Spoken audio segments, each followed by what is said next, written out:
Thank you so much, Madam President. Through you to the members, this is my first time rising today as we start off our budget debate.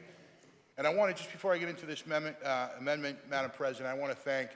the chair, the gentleman from Westport, and of course our Senate President for presenting a very well-balanced document, a statement of our values, if you will, in this FY25 budget. Madam President, we do a lot of great things in this budget. I rise to speak on amendment number 155, which I feel, and I hope that our colleagues feel, strengthens this budget going forward for this next fiscal year.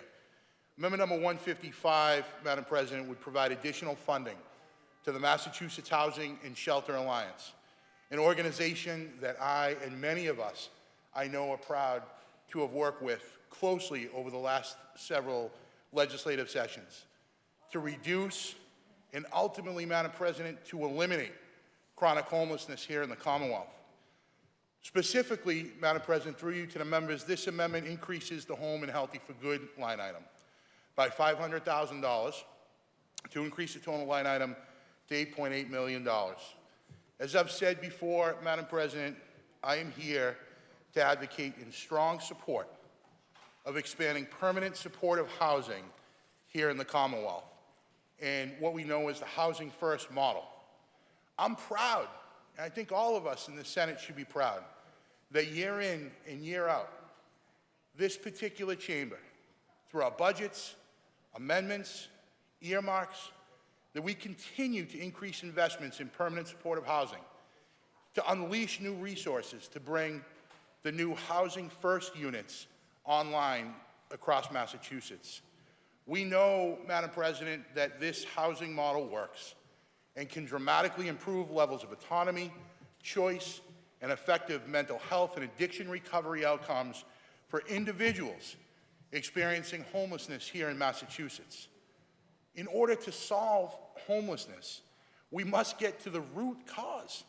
of why individuals are homeless to begin with, especially when we think about that chronically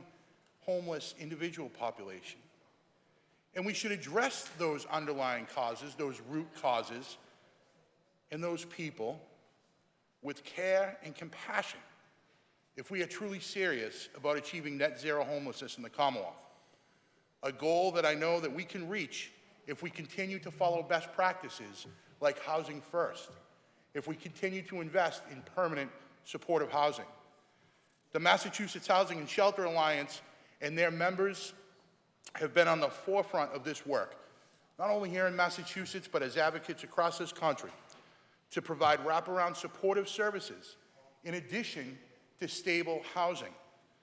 Low-threshold permanent supportive housing has been proven to be a cost-effective way to end the homelessness of the Commonwealth's most vulnerable residents, while also addressing a key problem that we face here in Massachusetts, and we should listen carefully to this. We know that we have a problem. Housing First helps with the rising health care costs that we've seen across our Commonwealth. For example, Home and Healthy for Good and Mahasa and their program of permanent supportive housing has shown decreases in emergency and acute health service utilization and decreased Medicaid costs after individuals have been placed into such housing. It's not rocket science, it's common sense. Imagine trying to find sobriety and have that moment of clarity while not knowing where you're going to sleep that night, while not knowing if you're going to sleep on a park bench. Imagine trying to get mental health or physical health services when you don't have the stability of housing. Yet across this country, some legislatures are saying that you have to earn your way into stable homes. You have to earn your way into housing. And then they wonder why over and over and over again we're spending so much money on acute care services and 911 calls, why we're losing people to substance misuse. The data is clear. By supporting individuals experiencing homelessness and connecting them with the resources that they need to succeed, rather than simply temporarily sheltering them with no additional or very little support, we are not only helping pull our most vulnerable residents out of homelessness, but we're also being fiscally smart about this and reducing costs for the Commonwealth at large in the long term. But aside, Madam President, from the fiscal and community health benefits of permanent supportive housing, treating individuals experiencing homelessness with care and compassion and providing a path forward out of the vicious cycle of homelessness